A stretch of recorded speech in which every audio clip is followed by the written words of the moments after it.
오늘 우리 주신 하나님의 말씀 데살로니가 전서 1장 1절에서 10절까지 말씀입니다. 한 절씩 교독하겠습니다. 바울과 실로아노와 디모데는 하나님 아버지와 주 예수 그리스도 안에 있는 데살로니가인의 교회에 편지하노니 은혜와 평강이 너희에게 있을지로다.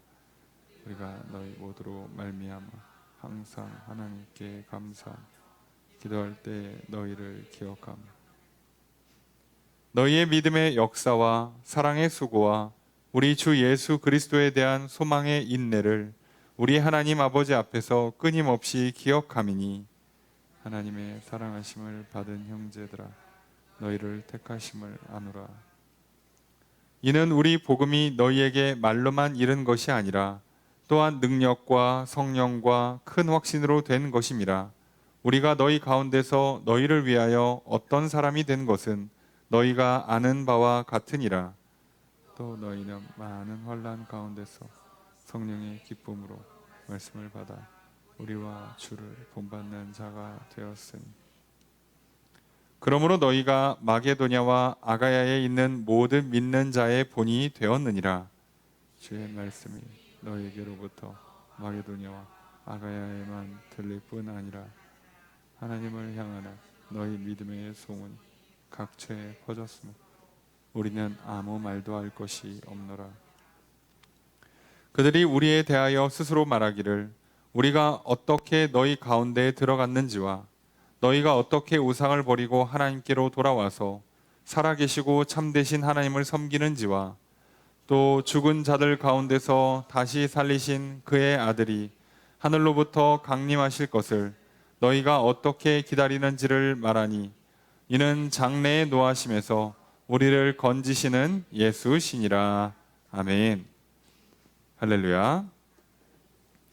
수요일 저녁 주임전에 나와 말씀을 배우시는 성도님들을 주님의 이름으로 환영합니다. 우리 옆에 있는 분들과 사랑의 교제를 나누겠습니다. 인사합시다. 사랑합니다. 축복합니다. 이 시간 주 앞에 나와 말씀을 배우신 성도님들에게 주님의 크신 은혜가 함께 있기를 주의 이름으로 축복합니다. 우리 나누된 교환 함께 보시면서 오늘 본 말씀 데살로니가 전서 1장 1절에서 10절까지 말씀 살펴보겠습니다. 먼저 1절의 첫 번째 문장 읽습니다. 시작. 자, 이게 편지기 때문에 발신자 수신자를 정확하게 써주게 돼 있죠. 그래서 원문에 보면 이렇게 하고 딱 끝나는 거예요. 자, 발신자죠. 누가 누구에게.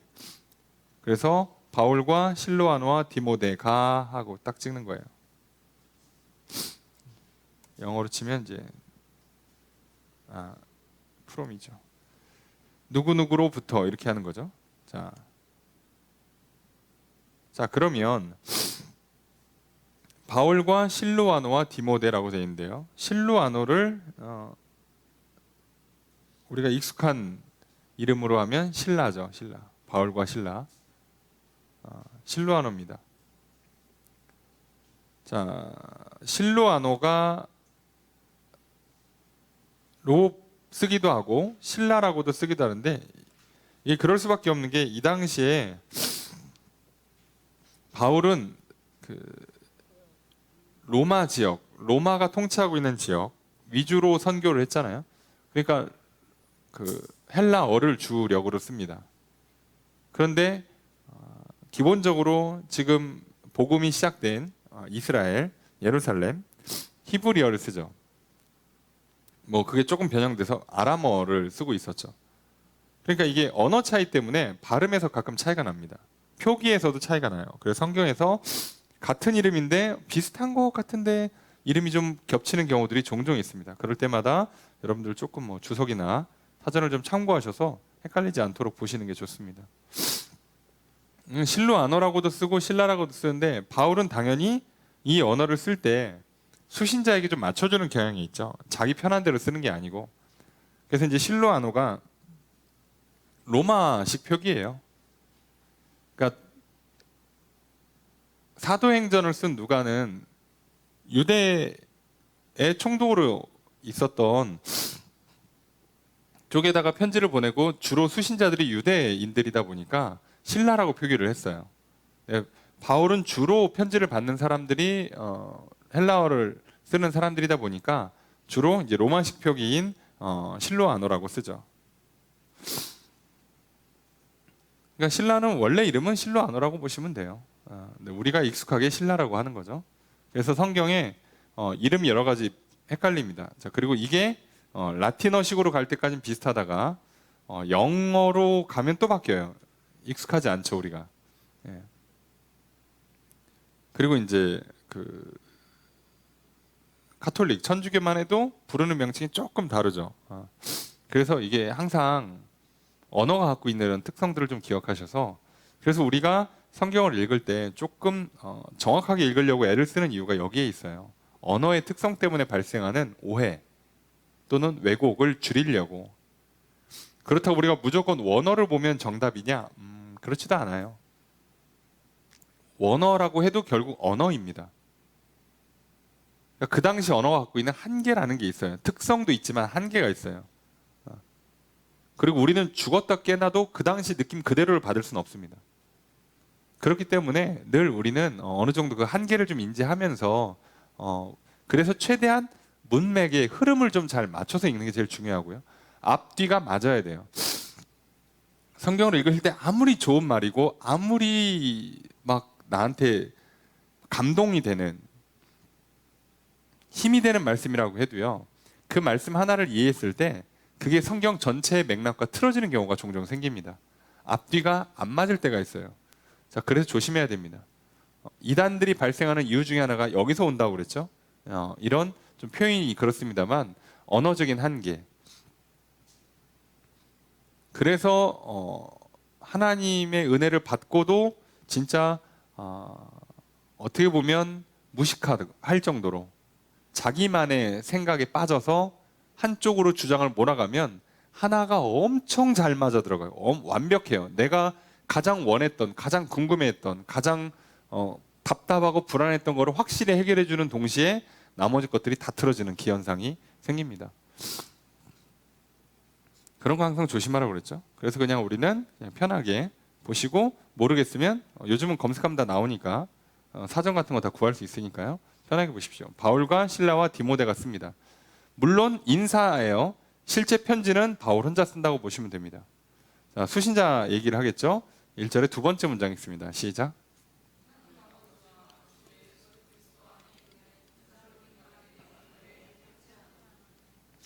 저 수로라고 할 수가 없죠. 편지니까. 이거는 받는 사람들, 수신자예요. 누굴까요, 수신자?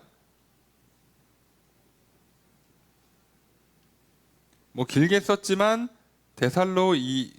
데살로니가인의 교회예요. 끝. 당연히 편지하는 이는 의역한 겁니다. 예. 부드럽게 의역을 잘 한 거지만 원문에는 이 단어는 없어요. 예. 쓸 필요가 없죠. 누구누구에게라고만 쓰면 되는 거니까. 자, 바울과 실로아노가 디모데가 하나님 아버지와 주 예수 그리스도 안에 있는 데살로니가인의 교회에 이렇게 쓴 겁니다. 그래서 뭔가 바울이 편지를 쓰는 처음 말에 자기소개의 부연 설명을 붙이든가 교회나 성도들에게 부연 설명을 붙이면 이건 교회에 좀 사연이 있는 거야. 바울한테 사연이 있는 겁니다. 근데 오늘 보니까 별로 없죠. 되게 무난한 일반적인 표현만 쓰죠. 교회를 얘기하니까 뭐 하나님 아버지나 주 예수 그리스도만 넣었어요. 그러니까 지금 여기엔 특별한 엄청난 사연이 있진 않아요. 되게 무난한 편지입니다. 데살로니가 전서만 해도 교회에 엄청난 사건, 사고 막 그렇지가 않아요. 그럴 수밖에 없는 게 교회가 뭐 그 당시 교회가 다 여러 가지 뭐 어려움이 있고 핍박이 있었겠지만 데살로니가인의 교회의 특징은 유대인들이 바울을 핍박한 거지 교회를 막 핍박하고 그러지는 않았어요. 그 바울을 핍박했기 때문에 바울이 데살로니가 교회에 오래 못 있고 채 한 달이 안 돼서 떠난 걸로 나와요. 그리고 나중에 디모데를 보내긴 합니다. 그리고 이제 디모데가 돌아온 소식을 듣고 이제 편지를 보내주는 거거든요. 그렇게 쓴 편지가 오늘 우리가 읽고 있는 디모데 전서죠. 자, 그런데 바울이 교회를 개척하고 한 달도 안 돼서 나왔다가 디모데를 보내고 디모데가 다시 돌아왔어요. 자, 요 하는 동안의 총 기간이 채 1년이 안 걸린 걸로 파악을 해요. 그러니까 이 교회는 지금 설립된 지 1년이 안 됐어요. 길어야 1년쯤 됐어요. 그러니까 뭐 엄청난 문제가 터질 시간도 없어요. 아직 그 정도도 아니라서 그냥 뭐 격려하고 칭찬하고 여러 가지 이제 기본적인 가르침이나 이단을 주의하는 거나 뭐 이런 거 얘기해 주면서 끝나는 서신이라고 이해하시면 됩니다. 그러니까 처음 부분에 인사를 하겠죠. 1절의 세 번째 문장 읽습니다. 시작.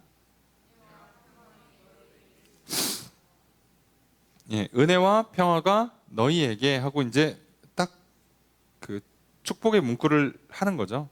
은혜와 평강이 너희에게. 여기도 굉장히 뭐랄까요? 되게 무난무난한 인사를 하고 있습니다. 네, 그래서 1절만 봐도 참 되게 평이한 편지글이 시작되었어요.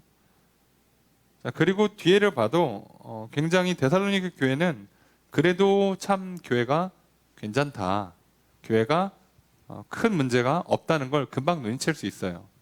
왜냐하면 바로 감사, 칭찬, 격려가 나오거든요.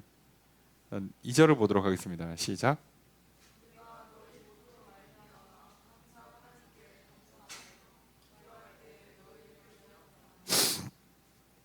주어수로가 어떻게 될까요? 우리가 감사한다. 예, 기억한다예요. 기억한다. 자, 우리가 하나님께 감사한다.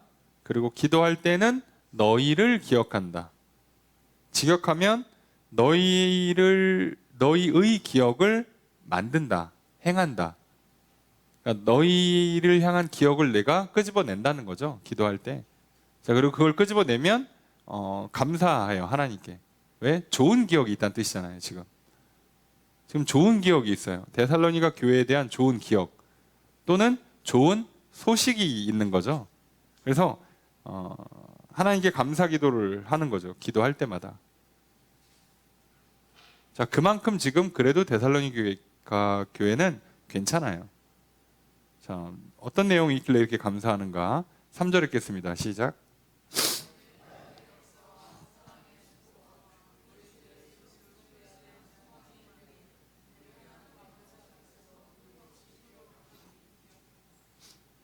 주어수로 어떻게 될까요?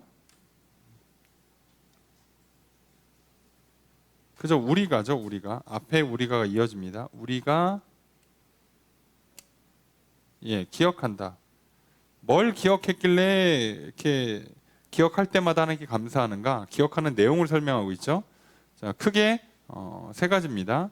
첫 번째가 믿음의 역사, 두 번째가 사랑의 수고, 세 번째가 소망의 인내.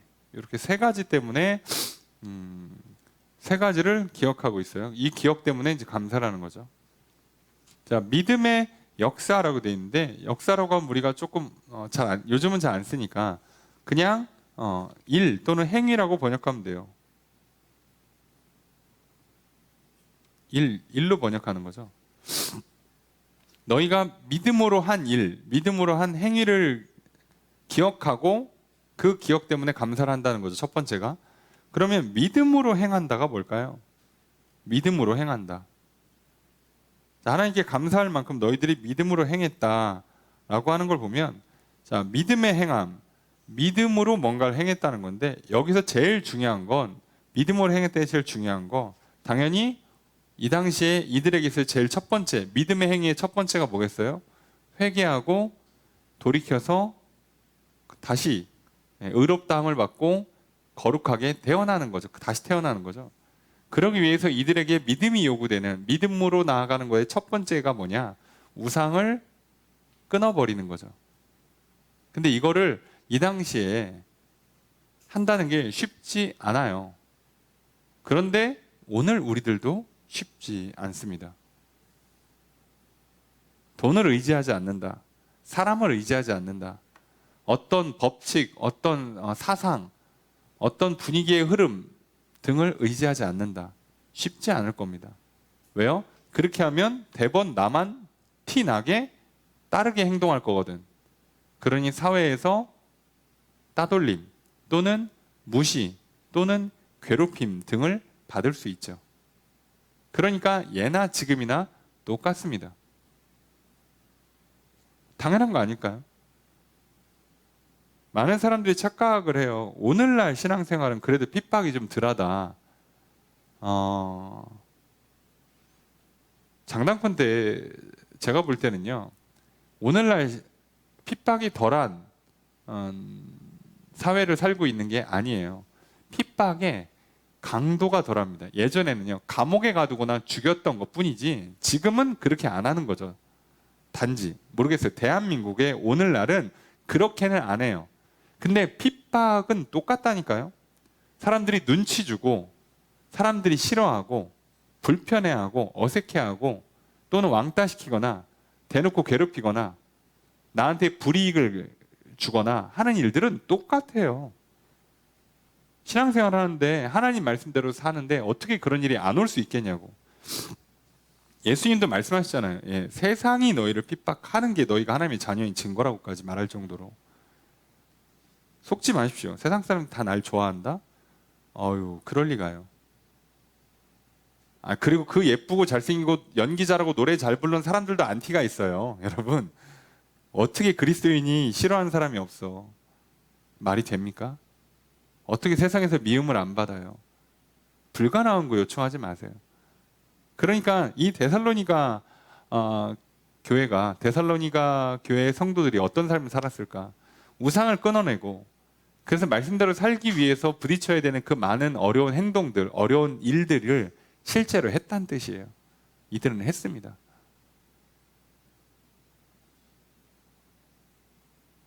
그런데 그 믿음의 역사에 어떻게 보면 그 파생이면서 결과가 사랑의 수고인데, 그러니까 행함으로 드러나는 믿음, 사랑으로 역사하는 믿음이 우리가 확인할 수 있는 진짜 믿음이잖아요. 그러면 내가 믿음이 있느냐 없느냐, 믿음이 크냐 작냐를 따지는 건 내가 어떤 행함을 하고 있는가, 내가 사람을 대할 때, 일을 대할 때, 시간을 쓰고 돈을 씀에 있어서 어떤 행동을 하고 있는가가 내 믿음인 거고요. 그리고 그만큼 내가 하나님을 사랑해서 말씀을 지켜 행하는가, 이웃을 사랑해서 여러 가지 사랑의 행위들, 선한 행위들을 하고 있는가, 그게 믿음의 척도예요. 오늘날 우리들이 그냥 그 믿음을 하향평준화 시켜놓고 우리끼리 그냥 좋다, 이 정도면 괜찮은 걸로 하자라고 하는 게 얼마나 어리석습니까? 괜찮기는요.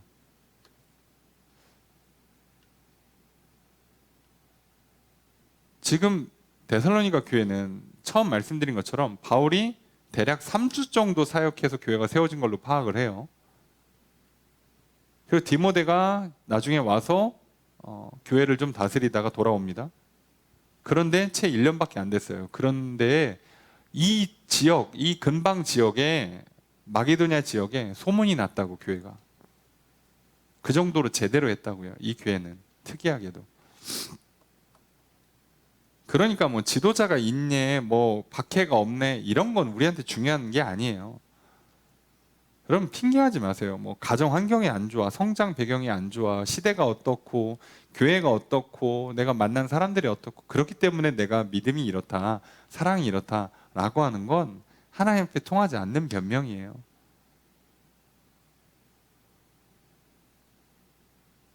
바울이 이걸 보고 왜 하나님께 감사하냐면, 이거 실제로 누가 한 거예요? 하나님이 하신 거예요.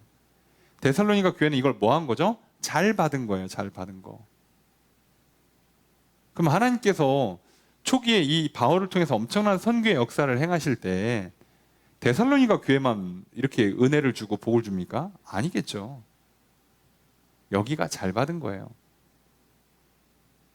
심지어 신생교회, 작은 교회, 역사가 없는 교회인데도 해냈다고요. 오늘 우리들이 이 사실 좀 기억했으면 좋겠어요. 이게 확실하다는 거예요. 이걸 보면 확실하죠. 두 번째가 사랑의 수고입니다. 자, 사랑의 수고라고 되어 있는데, 이 수고가 번역이 그 코포스라고 되어 있는 헬라어입니다. 이게 무슨 뜻이냐면, 이게 피곤함이에요. 피곤함. 번역할 때 사랑의 피로, 사랑의 그러니까 맞아서 아픈 거를 표현하거든요. 이렇게. 그래서 가슴을 때린다, 가슴을 때리는 고통, 가슴을 때릴 만큼 아프게 하는 것들, 피곤하게 하는 것들이란 뜻이에요. 그래서 이거를 피곤하다고 번역을 하고 조금 부드럽게 번역해야 수고예요. 이게 부드럽게 번역해야 수고입니다. 그러니까 사랑을 하기 위해서 어떻게 했다는 거예요? 내가 스스로 괴롭고 힘든 걸 자처했다는 뜻이에요. 아프다고, 지금 내가. 아프다고. 그걸 한 거예요, 실제로. 여러분, 사랑하는데 불편하지 않고 어떻게 사랑합니까? 괴롭지 않고 어떻게 사랑을 해요?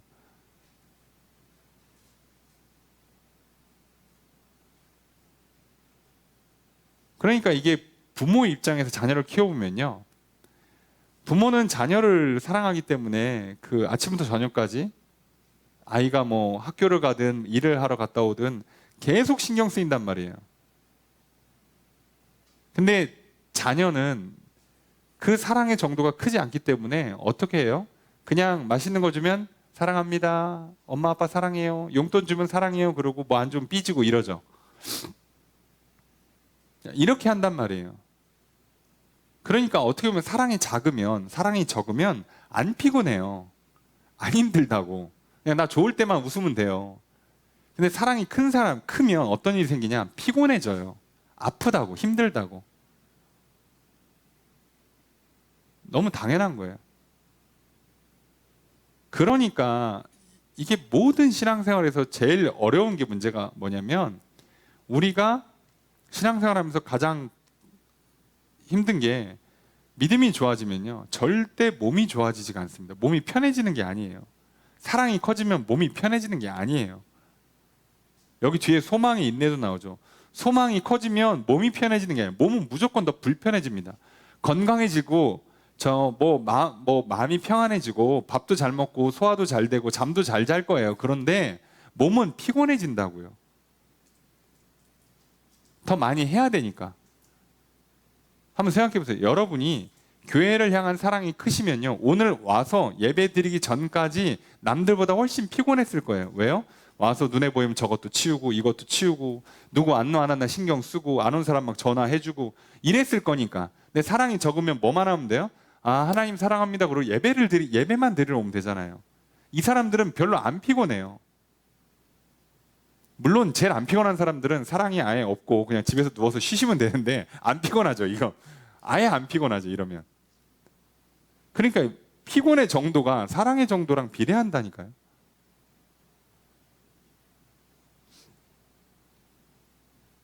어쩔 수가 없어요.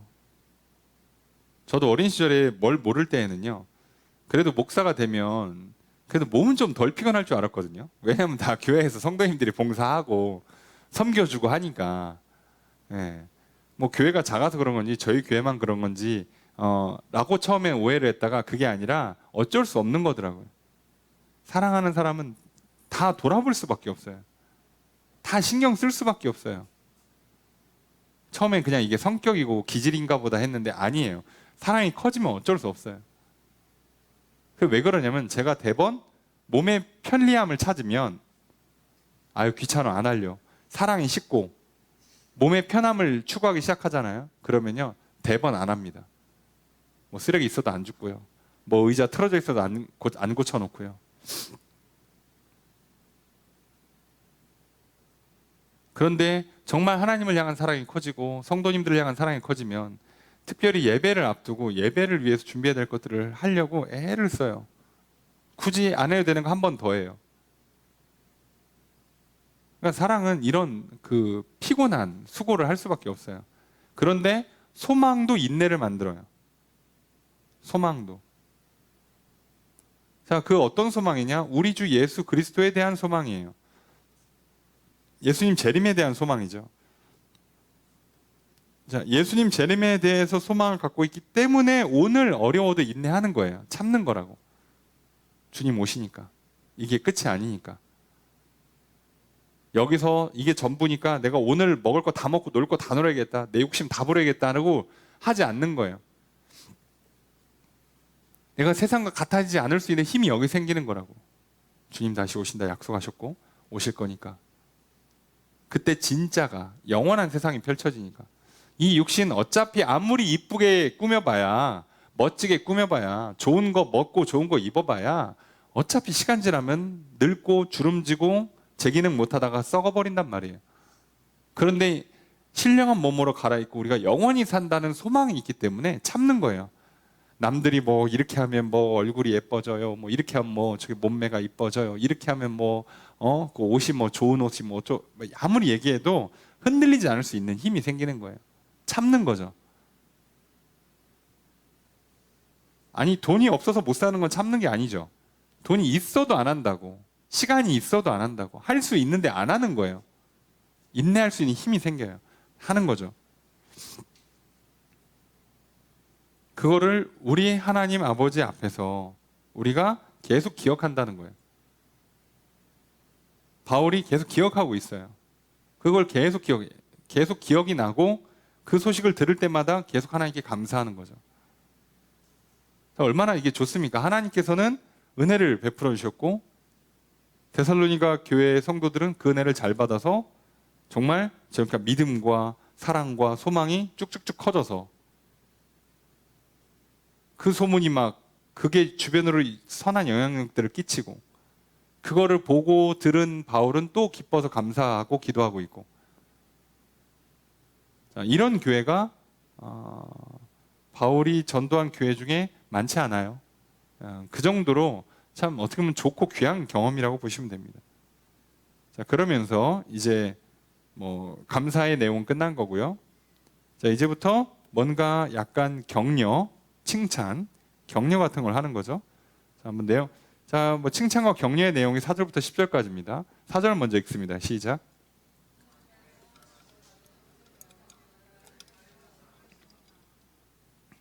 주어서로 어떻게 될까요? 우리가예요, 우리가. 우리가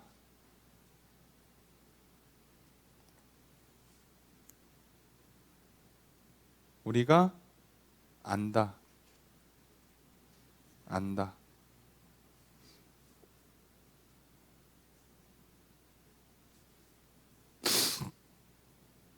우리가 안다. 뭐를? 너희의 택하심을. 너희가 선택받았다는 것을 우리가 안대요. 데살로니가 교회가 하나님의 선택을 받았다는 걸 바울이 알고 있다는 거. 자, 여기서 여러 번 설명드렸습니다. 이 안다라고 표현할 때, 그죠? 안다라고 표현할 때 이 기본 개념, 경험을 해야만 알 수 있다고 그랬죠. 직접 경험해야 아는 거라고 그랬죠. 이거는 뭐 저기 배워서 아는 게 아니라 경험을 해서 아는 거예요. 지금 뭔가 보고 있어, 바울이. 그죠? 소식을 듣고 있어요. 자, 그러고 나니까 뭐를 확실히 알게 되는 거예요? 이 사람들은 하나님의 선택을 받았구나 라고 아는 거예요. 자, 어떻게 이렇게 됐는가? 그러니까 이게 어떤 의미에서는 칭찬이고 어떤 의미에서는 격려가 되는 거예요. 야, 너희는 선택받은 게 확실해. 내가 봐도 너희는 선택받은 게 확실한 것 같아 라고 얘기를 해주고 있어요. 그러니까 힘내. 요즘 좀 어려워? 힘내. 잘하고 있어. 훌륭하다. 칭찬해주고 격려를 해주는 거예요. 선순환이 되고 있죠. 자, 그러면 이제 뭐 때문에 이걸 알 수 있는가? 도대체 바울은 어떻게 이렇게 내가 너희들이 선택받은 걸 내가 안다라고 이렇게 확실한 얘기를 자신 있게 얘기를 할 수 있었을까? 근거가 있겠죠. 5절의 첫 번째 문장 있습니다. 시작.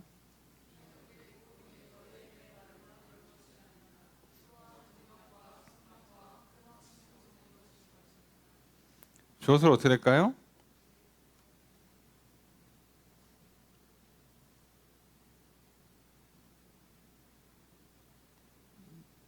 네.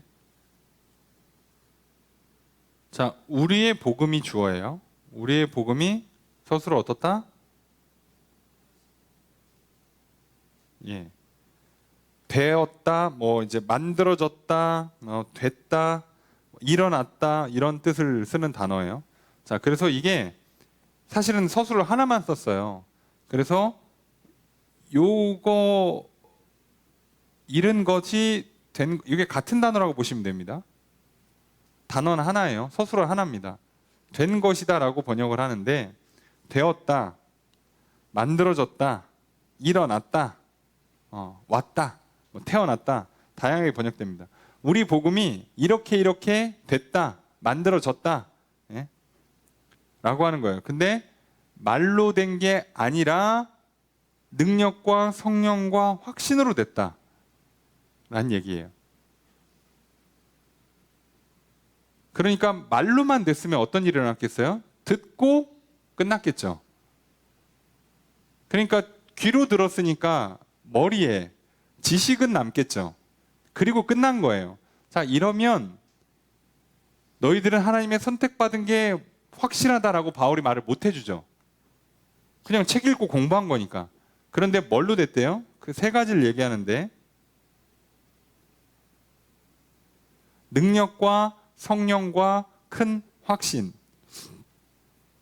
이걸로 됐다는 거예요. 자, 여기서 바울이 자신 있게 너희들 선택받은 게 맞아라고 얘기할 수 있는 근거가 생긴 거죠. 자, 우리가 복음을 전했는데 우리가 전한 복음이 너희한테 말로 전해지고 끝난 게 아니라 능력으로 들어간 거예요. 능력 있게. 그럼 어떤 능력이겠어요? 능력이라고 표현하는 거.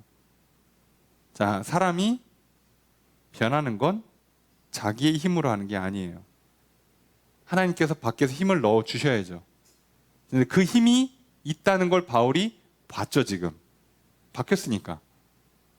하나님이 힘있게 밀어주고 있구나, 지금. 그러니까 우리는 굉장히 수동적일 수밖에 없다고 말씀드렸잖아요. 힘있게 밀어 넣어 줄 때 그걸 받아들이는 게 우리의 일이지, 우리 안에서 끌어와서, 힘을 끌어와서 변화를 시킬 수는 없단 말이에요. 그렇잖아요. 착해야지, 착해져라, 우와, 착해질 거야, 이런다고 막 착해지는 게 아니잖아요, 사람이. 그렇죠. 지혜로워져야지. 지혜 있게 살자 이런다고 막 갑자기 지혜가 생기고 그러지 않아요. 이렇게 안 된단 말이죠. 근데 지금 하나님께서 죄인들로 하여금 복음을 받아들이도록, 회개하도록, 변화받도록 힘을 넣어줬어요. 힘을. 하나님의 능력이죠. 예. 권능이라고 번역하는데 능력을 넣어줬어요. 그래서 이게 들어가는 거죠. 그러니까 이 우상숭배하던 사람들이, 하나님을 모르던 사람들이 바뀌는 거죠. 그래서 바울은 이걸 본 거예요. 복음이, 우리가 복음을 말로 전했는데 말만 들어간 게 아니라 여기에 하나님의 능력이 같이 들어간 거예요. 두 번째로 성령이 들어갑니다. 당연히 하나님께서 능력으로 밀어 넣고 나면 이제부터 실제로 우리 안에 누가 들어오셔야 돼요? 성령이 들어오셔서 첫 번째로 하는 작업이 뭐라고요? 증언한다고 그랬죠. 하나님이 널 사랑한다. 너는 하나님의 자녀가 됐다. 넌 이제 하나님과 화목해졌다라고 옆에서 증언을 해줘야 돼요. 왜냐하면 힘있게 들어와도 시간 지나면 느낌이 안 나죠. 인간이 갖고 있는 인간의 생각이라는 건 굉장히 정확도가 떨어져요. 시간이 지나면 기억이 흐려집니다. 인간의 의지라는 건 시간이 지나면 꺾여요. 인간의 감정이라는 건 시간이 지나면 희석되게 돼 있어요. 처음에는 불타오르지, 하나님 나를 사랑하신다, 할렐루야, 그러다가도 며칠만 지나보세요. 사랑하시는 거 맞아? 이런 마음이 든단 말이에요. 야, 오늘은 천국 가기 힘들겠는데? 느낌이 그렇게 들어요, 사람이니까. 어느 날은 막 불타올라. 오늘 밤 내가 주님 만나리라 그러다가 어느 날은 야, 이러다 지옥 가지. 막 이게 사람이 느낌이 그래요. 이거 컨트롤이 안 되죠. 그래서 뭘 해줘야 돼요? 성령님께서 옆에서 계속 증언을 넣어주는 거예요. 하나님께서 널 사랑하신다. 너는 하나님의 사랑받는 자녀야. 하나님 널 택하셨어. 너 이제 의로워. 하나님이 너를 화목하게 만나주셔. 걱정하지 마.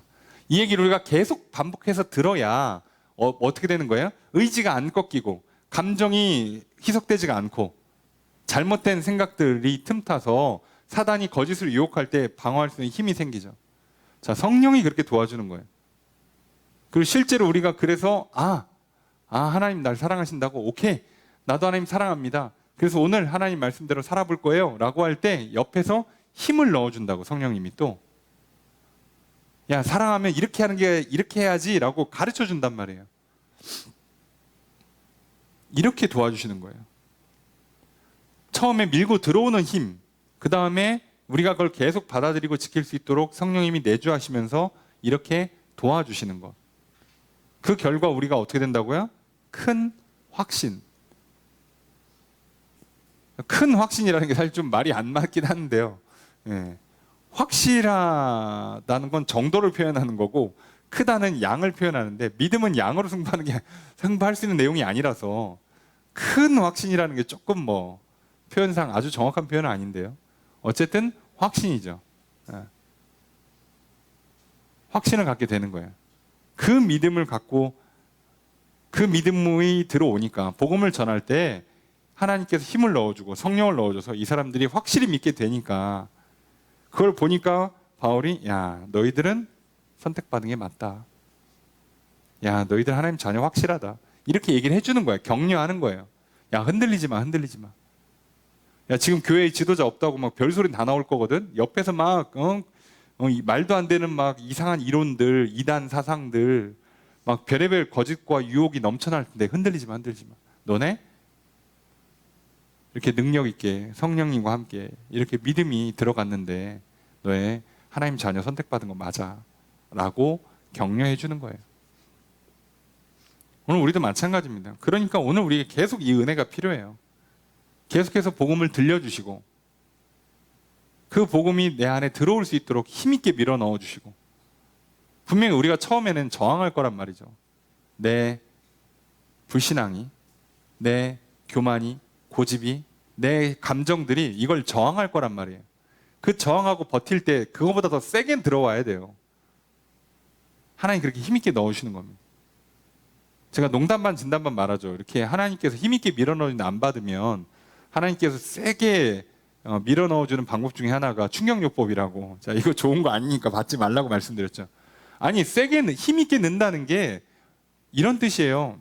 강하게 감동을 주거나 여러 번 반복해서 푸시를 하는 건 또 힘있게 밀어넣어 주시는 건데, 그렇잖아요. 우리도 가끔 보면 등 떠밀듯이 이게 막 나는 이게 지금 막 갈까 말까 막 반반이야. 이렇게 결정이 막 마음에 결단이 안 섰는데 옆에서 뭐 사람들이 막 박수 치고 환호하고 막 오 이렇게 하니까 오 하다 보니까 벌써 왔어. 자, 힘있게 밀어주는 거잖아요. 이게 이런 식으로 하는 게 밀어주는 거죠. 힘을 외부에서.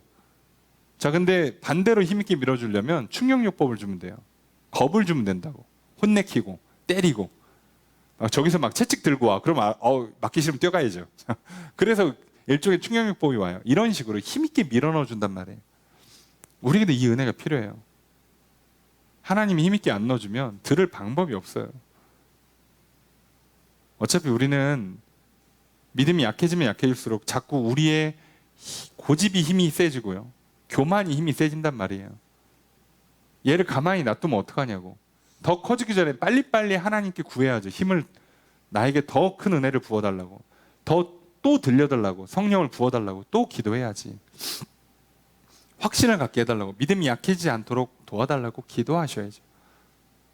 근데 그 타이밍을 놓치고 계속 시간 끌면 이제 문제가 생기겠죠. 우리도 구하는 겁니다. 하나님 힘있게 성령을 부어주시고 믿음을 넣어달라고, 들려주십시오. 순서상 복음이 들어오는 게 먼저지만 어쨌든 말씀을 들려주시고 힘있게 밀어넣어주시고 성령을 통해서 증언해주시고 격려해주시고 도와주시고, 그래서 확신, 강한 믿음으로, 큰 믿음으로 살아갈 수 있도록 도와달라고, 믿음이 약해지지 않도록 붙잡아달라고 늘 기도하셔야 돼요. 이게 된 걸 보니 바울은 엄청 기쁘고 감사하고, 그래서 하나님께 기도하고 또 교회를 칭찬하고 격려해 주는 거죠. 자, 내용이 이겁니다. 그리고 이제 5절에 두 번째 문장 있습니다. 시작.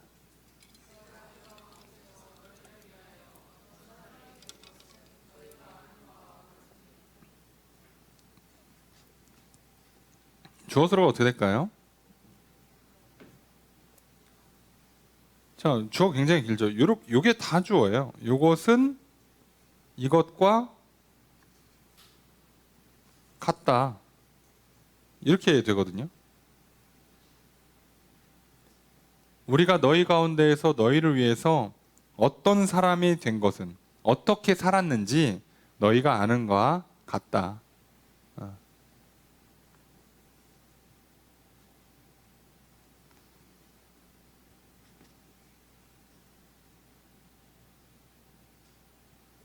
제가 이 얘기를 왜 하냐면 지금 이들에게 믿음을 격려해주고 있잖아요. 칭찬해주고 있죠. 그런데 이들에게 뭔가 좀 더 자신감을 밀어넣어주기 위해서 뭘 하냐면 이 당시에 거짓 교사들 이 특징이 돈을 받고 가르쳐요. 그게 직업이라서.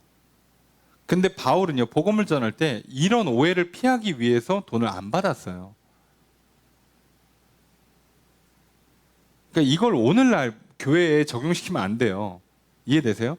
교회의 목회자나 또는 교회의 봉사자들의 사례를 주고 안 주고 하는 뭐 문제, 사례의 정도를 놓고 고민할 때 이걸 쓰면 안 돼요. 이 당시랑 우리는 지금 다른 시대를 살아요. 이 당시에는요, 철학을 돈 받고 가르쳤어요. 그러던 시대예요. 그러던 시대. 이해되시죠? 귀족 사회가 만들어지면서 지식이 이 사람들 이제 농사 안 져도 돼요. 종들이 다 농사를 지니까 돈이 있어. 먹고 살만해. 무역하면서 돈을 많이 벌고 있어요.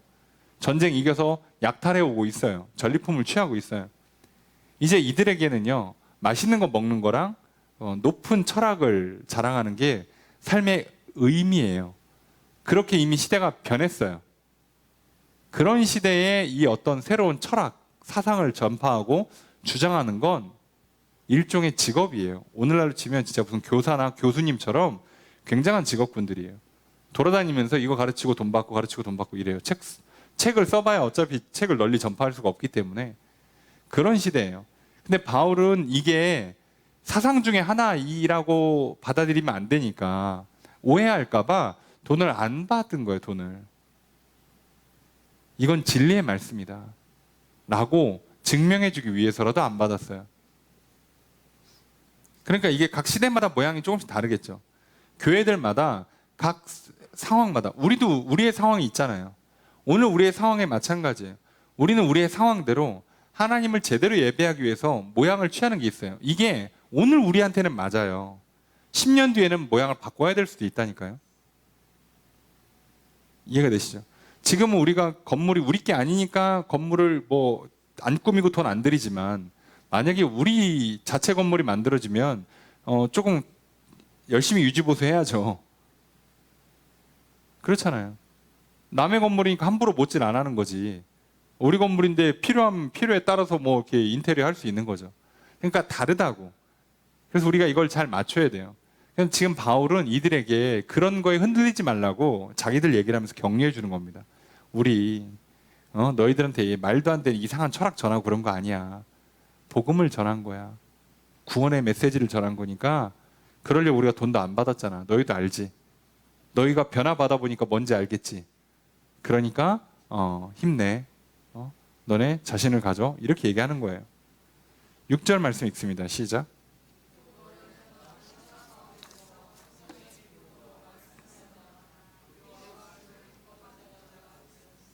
주어를 어떻게 할까요? 너희는 자, 뭐 연속 문장이긴 한데 받았다, 되었다예요. 뭘 받아요? 말씀을 받았고 뭐가 됐어요? 그죠? 우리와 주님을 본받는 사람이 되었어요. 자, 근데 이걸 어떻게 했냐? 너희는 많은 환난 가운데서 자, 환난이 없지 않았어요. 이 당시에도. 박해도 있고 이단도 있고 정신없죠? 자, 그런데 어떻게 말씀을 받아들였냐? 성령의 기쁨으로 말씀을 받아들였다. 받아들인다는 단어가 환영하다예요. 근데 여기에 파생하는 뜻이 이해한다, 듣는다입니다. 그러니까 원래 단어가 우리가 알고 있는 개념이 똑같아요. 듣는다, 믿는다, 영접한다, 받아들인다가 다 같은 개념이에요. 원래가 같은 개념이에요. 우린 이걸 자꾸 분리시키려는 경향이 있어요. 뭐 이해가 안 되는데 믿습니다. 뭐 이런 말도 안 되는 소리 하고, 믿긴 믿는데 내가 뭐 행동으로 좀 잘 안 옮겨지고 뭐 그렇습니다. 그런 게 아니라니까요. 믿는 것 자체가 받아들이는 거예요. 이해하는 거예요. 그러니까 받아들여서 그걸 그대로 흡수해서 소화시켜야지 그게 영접하는 거고 믿는 거죠. 근데 어떻게 어려운데 말씀을 듣는 사람들이 괴로움을 당하는 상황이 연출될 건데 어떻게 이걸 했냐? 성령의 기쁨으로. 성령이 기쁨을 넣어주는 거예요. 마음의 기쁨을. 여러분, 그러니까요. 내가 지금 아무리 지금 일이 힘들어도요. 여기서 막 열정이 끌어넘치잖아요. 합니다. 지금 막 일을 하는데 막 손이 부르트고 피가 나. 근데도 불구하고 내가 막 지금 기뻐. 막 그 목표를 향한 그 집념이 있어. 열정이 있어. 한다니까요. 평소에는 뭐 여기 그냥 그 가시 하나만 박혀도 뭐 하루 종일 누워 있어. 막 아프다가 울고 있고 그럴 사람인데도 내가 기쁘고 즐겁고 열정이 생기면요. 손에 부르트고 피가 나 하는 거예요. 그러니까 사람들은요. 자꾸 약하다고 핑계하면 안 돼요. 절대적으로 몸이 안 따라주는 한계라는 게 있겠지만 대부분의 경우는요. 몸에 한계를 부딪히는 것보다 더 많은 경우는 우선 내 영혼의 문제라고. 믿음이 없고 의지가 없고 기쁨이 없고 열정, 소망, 사랑이 없기 때문에 일을 안 하는 거예요. 뭘 자꾸 우리가 핑계합니까? 뭐 돈이 없어요. 뭐 머리가 나빠요. 뭐 건강이 안 좋아요. 시간이 없어요. 아니요, 여러분 끌어올라 보세요. 잠이 안 온다니까. 뛴다니까 사람이. 했던 거예요. 진짜로 데살로니가 교회 성도들이 그렇게 한 거예요. 그래서 우리를 본받는 바울과 바울의 선교팀을 본받는 주님을 본받는 사람들이 된 거예요. 그러니까 진짜 그렇게 따라가고 있는 거예요. 실제로. 대단하죠. 자, 이렇게 사니 이들의 모습을 보고 어떤 일이 일어섰냐? 7절 읽습니다. 시작.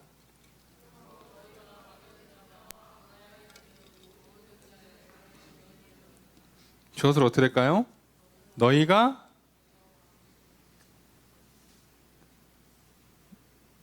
자, 됐다예요. 되었다. 뭐가 됐어요? 본이. 요게 된 거죠. 본. 모델. 모범이 된 거죠. 마게도냐와 아가야 지역. 그 지역에 오늘날 뭐 우리가 소아시아라고 부르고 대충 터키 동네라고 보시면 되는데 요 지역에 있는 믿는 자들의 본이 된 거예요. 신앙생활 저렇게 하는 거구나. 교회가 저렇게 되는 게 맞구나. 모델이 된 거라고, 표본이 된 거예요. 본보기가 되어준 거죠. 이렇게 하니까. 작은 교회 세워진 지 얼마 안 됐음에도 불구하고 이렇게 좋은 본보기가 된 거죠. 참 부럽죠. 쉬운 일은 아니에요. 자, 하나님의 은혜가 있었고 참 그 은혜를 잘 받아 누려서 진짜 말 그대로 복음이 잘 심겨서 잘 결실하는 아주 좋은 바람직한 예인 거죠. 그게 데살로니가 교회의 모습이었어요.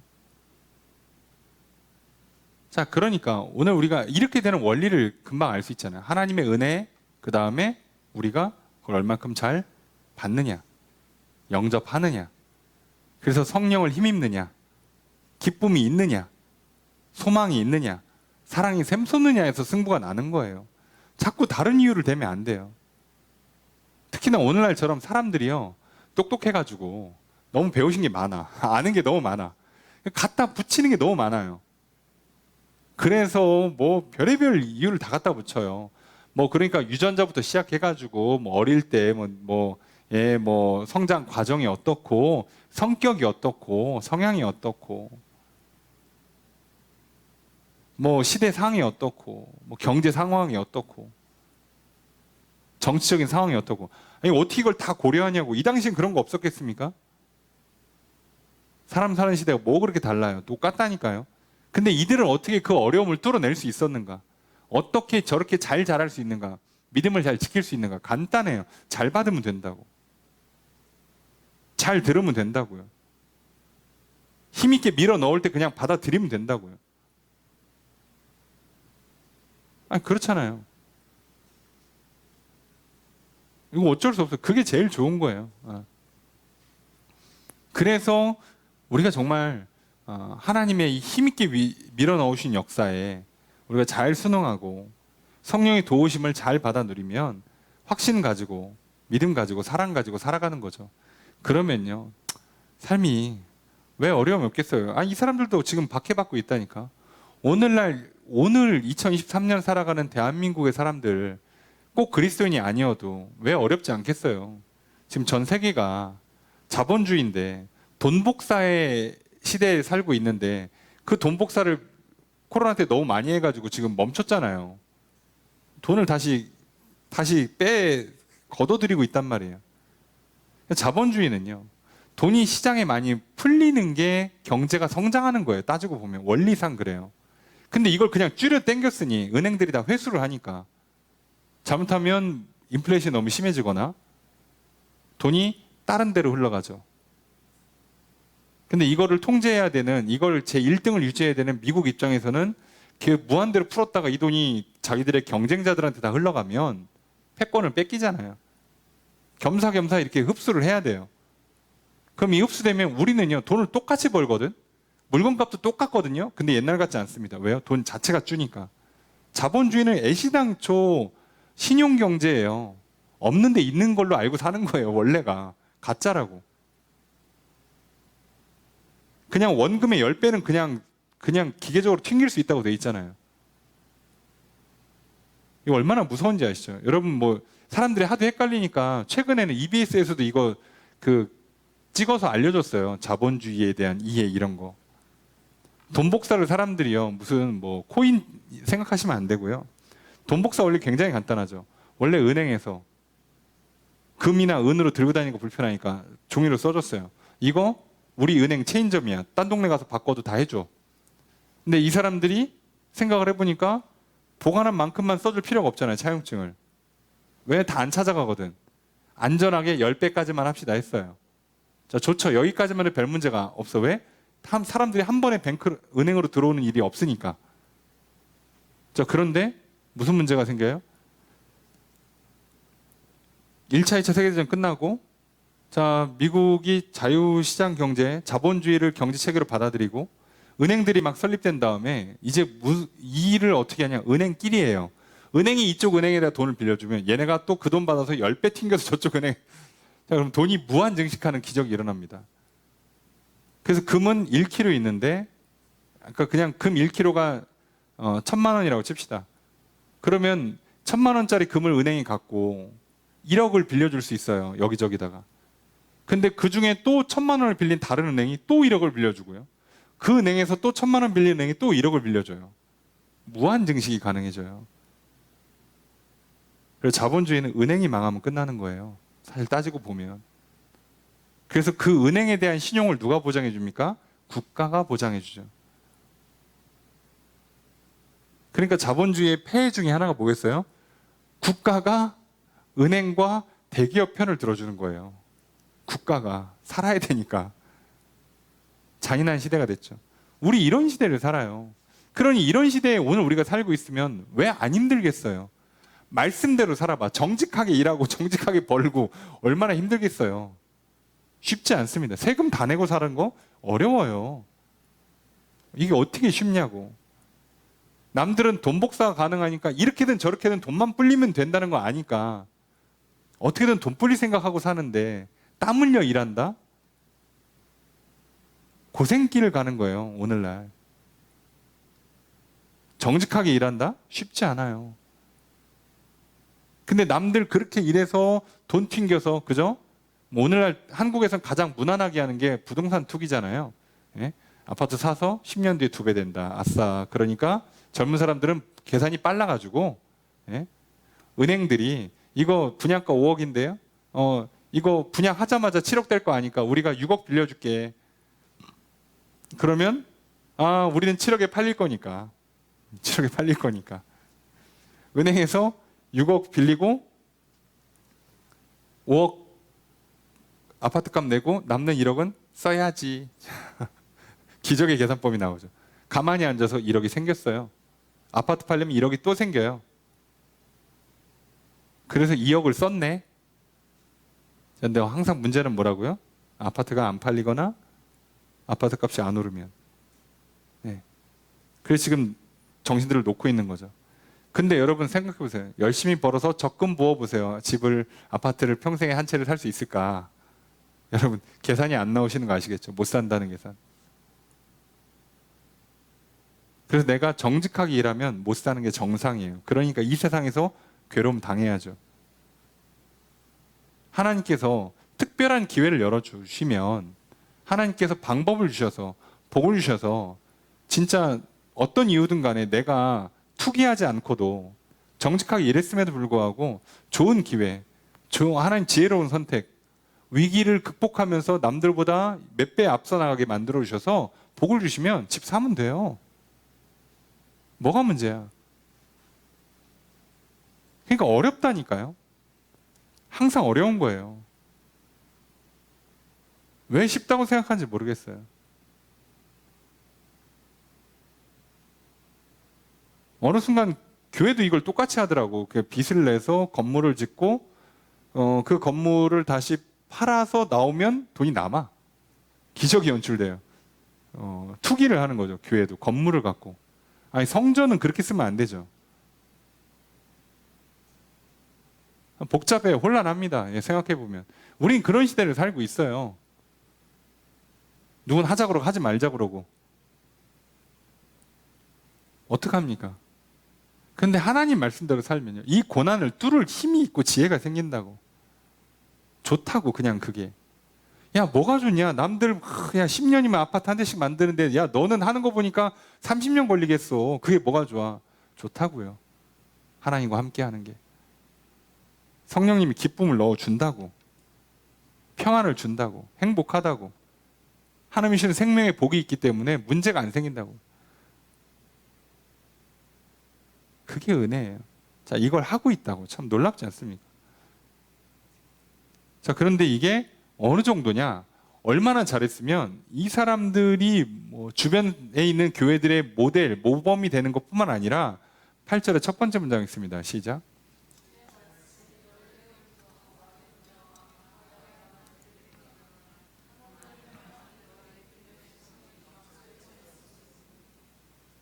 주어서 어떻게 될까요?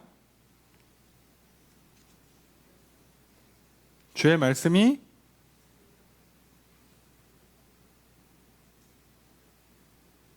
자, 이게 서술 하나입니다. 퍼졌다예요. 퍼졌다. 울려 퍼졌다. 영어식으로 하면 마게도냐와 아가야뿐만 아니라 하나님을 향하는 너희 믿음의 소문이 각처에.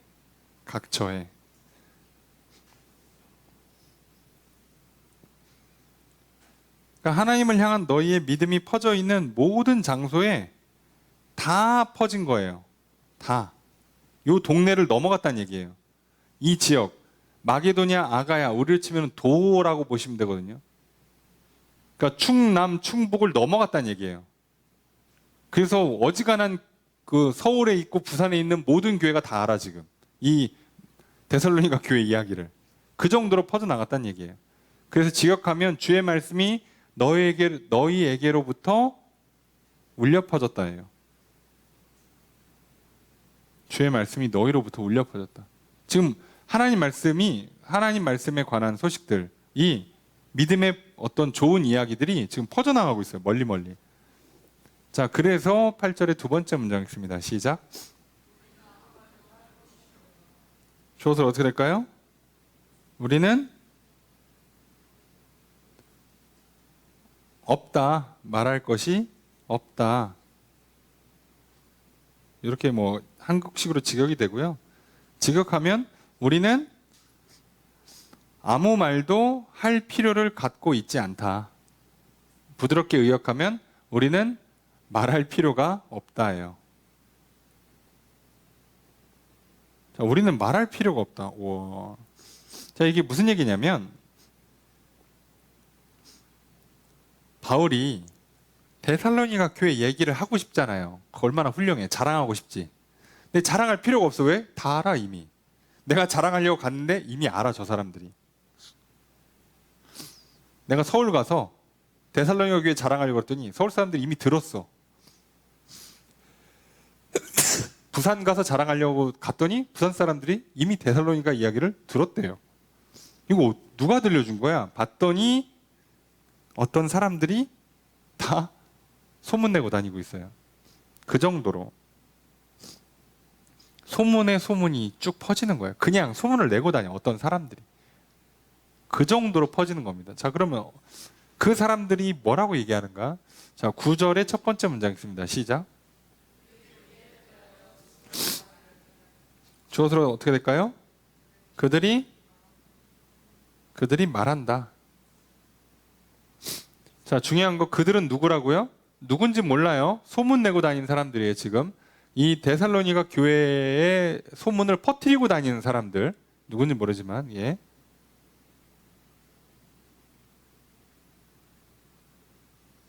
그 사람들이 누가 시킨 게 아니야. 자기들이 스스로 해요. 스스로. 우리에 대해서 스스로 합니다. 스스로. 그럼 소문을 퍼뜨리는 내용이 있을 거 아니에요. 그 내용이 이제 9절 하반절과 10절까지 나옵니다. 총 3가지인데. 자, 9절의 두 번째 문장 있습니다. 시작. 자, 주어서로 어떻게 될까요? 우리가 들어갔다. 자, 어떻게 들어갔는지. 자, 소문을 내는 첫 번째 내용은 바울과 이 전도하는 팀들이 어떻게 데살로니가 교회에 가서 복음을 전달했는지에 대한 내용을 소문낸다는 거예요. 이 사람들이. 자, 두 번째 9절의 세 번째 문장 있습니다. 시작.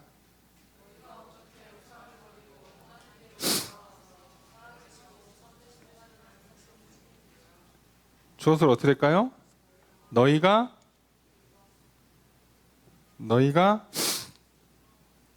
돌아왔고 섬긴다. 누구를 섬겨요? 자, 하나님을 섬겨요. 자, 그래서 이 사람들이 뭘 소문 또 내냐? 두 번째 소문 내는 내용은 데살로니가 교회 사람들이 어떻게 우상을 버렸는지, 하나님께로 돌아온 거, 그리고 하나님을 섬기는 거, 이걸 지금 소문 내고 있어요. 자, 우상을 버리고라고 번역했지만 직역하면 우상으로부터 하나님께로라는 뜻이에요.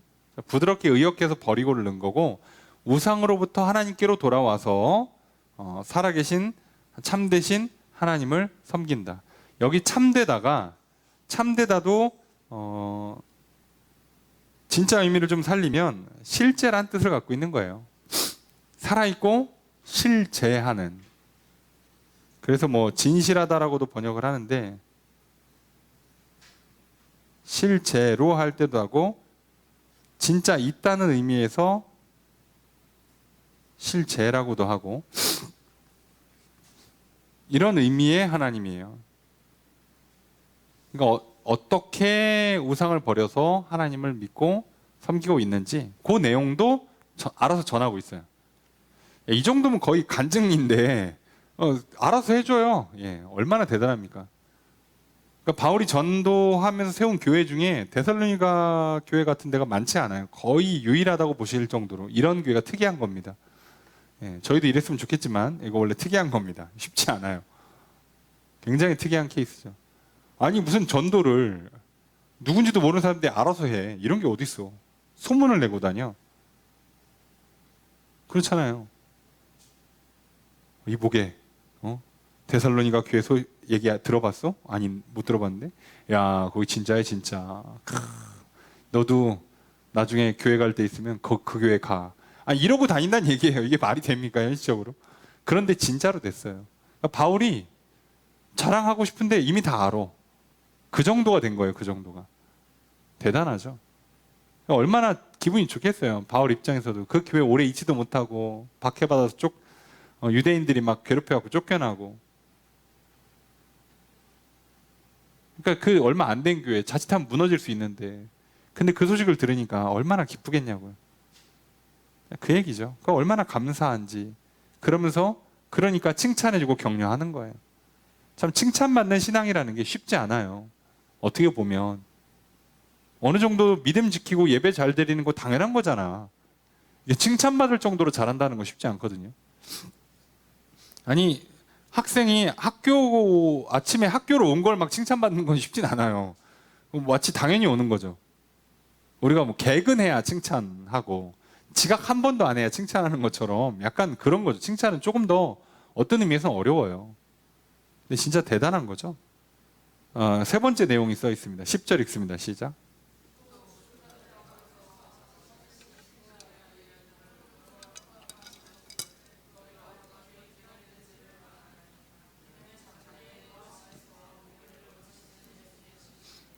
저것으로 어떻게 될까요?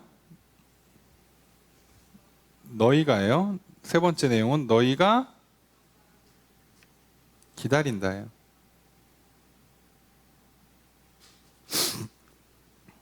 뭘 기다려요? 죽은 자들 가운데서 다시 살리신 그의 아들, 하나님의 아들 예수님이 하늘로부터 강림하실 것, 우리로 치면 재림이죠. 다시 오시는 것을 너희가 어떻게 기다리고 있는지를 사람들이 얘기하고 다녀요. 이 정도면 거의 훈련받은 전도 선교사 수준으로 지금 설명하고 있잖아요. 이걸 다 얘기해. 어떻게 복음이 전파돼서 우상을 끊고 하나님께로 와서 하나님을 잘 섬기고 예수님 재림을 기다리고 있는가. 이걸 다 설명해 주면 우리 전도할 때 이 정도 얘기만 해도 훌륭한 거 아닙니까? 근데 이걸 알아서 하고 있으니 얼마나 대단했으면. 이는 예수님에 대한 부연 설명이죠. 장래의 노하심에서 우리를 건지시는 예수라.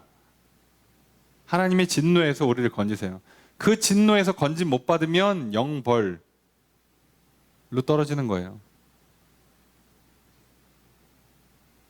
하나님께서 진노가 두 가지로 나오는 거예요. 크게는 자 마지막 때에는 영벌로 가는 거죠. 보통 우리가 불지옥, 불못 또는 무저갱이라고 표현하는 그곳에 가는 거고, 살아있을 때 진노를 어떻게 표현하시냐? 내버려 둠. 이해되십니까? 그러니까 내가 아직 살아있는데 나한테 말씀을 안 전해주셔. 잘못한 게 있는데 혼내지를 않어.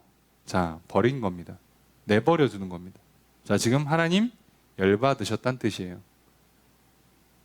우리도 알죠? 이렇게 사람 대할 때, 아이들 키울 때 경험해 보신 분들 아시죠? 열받으면 우선 어떻게 해요? 입 꽉 다물고 보고 있어요. 팔짱 끼고. 계속 해봐. 계속 해봐. 너 내가 3번만 더 하면 그때 회초리 든다. 이러고 있는 거예요. 지금 팔짱 낀 게 내버려 두는 게 영원히 참는다는 뜻이 아니잖아요. 해봐. 한번 해봐. 어휴. 야, 공부를 그렇게 해왔어. 말을 그렇게 한다고? 계속 해봐 한번. 이렇게 내버려 두는 거죠. 왜요? 쌓는 거예요 지금. 때를 기다리는 거. 충격요법 들어갈 때를 지금 기다리고 있는 거죠. 그게 아니라 마지막 진노는요, 영벌로 보내는 거예요. 근데 이들이 지금 예수 그리스도의 재림을 기다리고 있을 때에는요, 장래의 노하심, 이 영벌에서 건져주실 걸 기다리고 있는 거예요.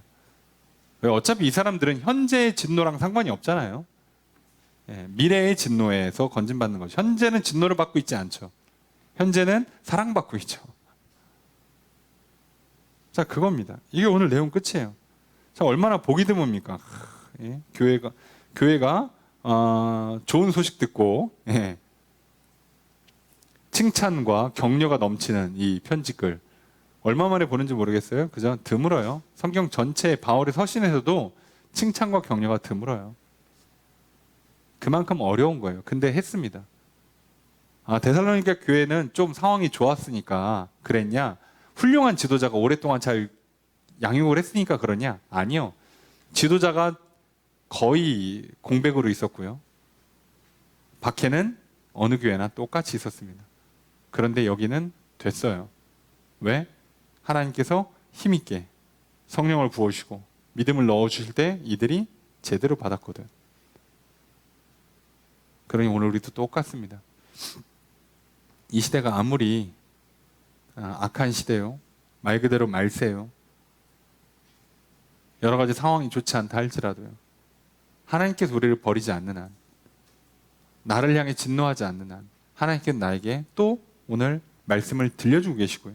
심지어 그 말씀을 저를 통해 들려주고 있을 때 여러분들은 듣고 계시잖아요. 말씀을 들려주고 있고 그 말씀을 들을 수 있도록 우리 영혼에 들리도록 힘있게 밀어 넣어 주시고 성령을 통해 계속 반복적으로 얘기해 주시고 깨닫게 도와주시고 지혜를 주시고 능력을 주시고 하실 때 우리 그걸 받아들이고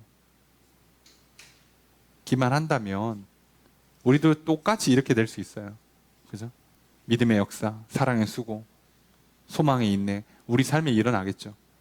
그것이 우리 교회 안에 일어날 것이요. 나를 통해서 가정과 일터와 이 지역사회에 퍼지겠죠. 우리도 그걸 위해서 늘 기도해야 되고요. 받아 누리는 게 우리 일입니다. 뭐 옆에 사람이 어떻고 저떻고, 제가 어떻네, 뭐 시대가 어떻네, 핑계할 거 없고요. 불평할 것도 없습니다. 그리고 말도 안 되는 걸로 변명하거나 사실을 왜곡할 필요가 없어요. 하나님 제가 이래서 안 될 것 같습니다. 말도 안 되는 소리 하지 마시고요. 여러분 데살로니가 교회의 리더가 누군지 기억은 하십니까? 여기에 이름 대면 알만한 사람 인물이 있어요? 한 명도 없습니다. 놀랍게도. 그런 게 없어도 돼요. 속지 마십시오. 우리에게 진짜 필요한 건 역시나 오늘 또 내게 하나님의 말씀을 들려주시고 그 말씀이 내 영혼에 들릴 수 있도록 울려 퍼질 수 있도록 힘있게 성령을 통해서 가르쳐 주시는 그 하나님의 은혜만 있으면 돼요. 하나님께서 그 은혜를 베풀어 주실 때 우리가 받으면 되고요. 그 은혜를 안 베풀어 주시는 것 같다 그러면 우리가 구하면 되고요. 내가 좀 부족한 것 같다 그러면 구하면 되고 옆에 사람이 부족했다 그러면 중보해 주면 되잖아요. 우리가 서로 그렇게 얽히고 설켜서 기도해 주면 아무 문제 안 생기잖아요. 그럼 우리가 옆에 있는 사람에게 힘있게 중보해 주고 힘있게 권면하면 되잖아요. 교회 한번 나오시라고. 모임에 좀 오시라고. 그렇잖아요. 아니, 목사 혼자서 열심히 그렇게 전도 대상자들 또는 교회의 새신자들 기도하고 틈나면 연락하는데 얼마나 힘이 있겠어요. 그 사람에게요. 예? 그래봐야 일주일에 한 번, 두 번 연락 갈까 말까잖아. 저 혼자 죽으라고 애를 써봐야. 그죠?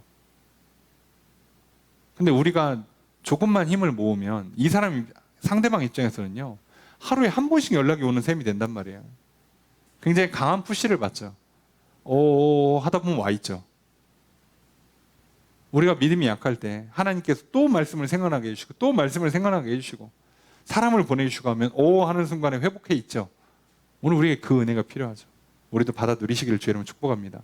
그리고 그 은혜에 전달을 하는 그 은혜의 통로가 되시기를. 그래서 증인의 삶을 사시는 제사장의 삶을 사시는 저 여러분 되시길 주의 이름으로 축복합니다. 오늘 이 데살로니가 교회 같은 그런 모습이 오늘 나의 모습, 우리의 모습이 되기를 주의 이름으로 축복합니다. 말씀을 적용해 보겠습니다. 데살로니가 전서는 바울이 데살로니가에 보낸 첫 번째 편지입니다. 바울은 제2차 선교여행 기간에 데살로니가 교회를 개척했습니다. 바울이 한 달이 되지 않는 짧은 기간 머물며 전도한 것으로 알려져 있습니다. 바울은 유대인들의 심한 반대에 부딪혀 베레아 지역으로 이동했습니다. 이후 바울이 디모데를 교회에 파송하였습니다. 바울이 복음을 전하여 교회가 개척되고 이후에 디모데가 지도자로 섬기다가 떠난 데살로니가 교회는 교회가 생긴 지 1년 정도밖에 되지 않는 신생교회이었습니다. 디모데가 귀환하여 보고를 받은 바울이 데살로니가 교회를 향해 보낸 편지가 데살로니가 전서입니다.